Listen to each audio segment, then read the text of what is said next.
Welcome to the Black Gay History Channel. Please share this video and subscribe to this channel for more captivating content.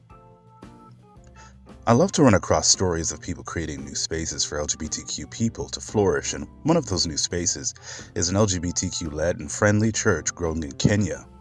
Though I'm personally very skeptical of Christianity because of the church's history of racism, homophobia, and colonization, I'm always here for people creating safe spaces for Black LGBTQ people to thrive.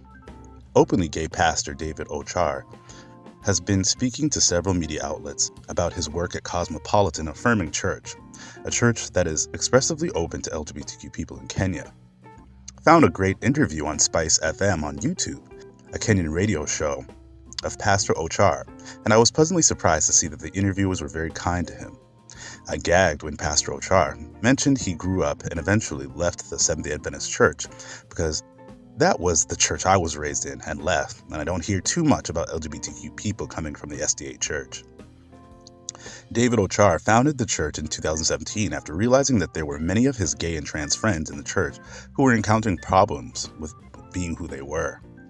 In the interview, Pastor Ochar explained how he was afraid to come out, that he was very involved in the church and eventually left the SDA church after feeling condemnation in countless homophobic sermons. Eventually, he connected with other LGBTQ people in Nairobi who were in Christian churches and felt unsupported, who left or were kicked out. In the interview, Ochar made great points about the Bible's different interpretations that were used to oppress Black people during colonization and slavery, to subjugate women and to stigmatize people living with HIV. In my life, I've learned any religion can be used to bring people together, or it can be used to tear people apart. And you can find any verse in the Bible to justify your own judgments, but that's just your own interpretation. I also think it's interesting that people forget that there are so many churches because the Bible has been interpreted in so many different ways. Catholics, Baptists, Seventh-day Adventists, Mormons, etc.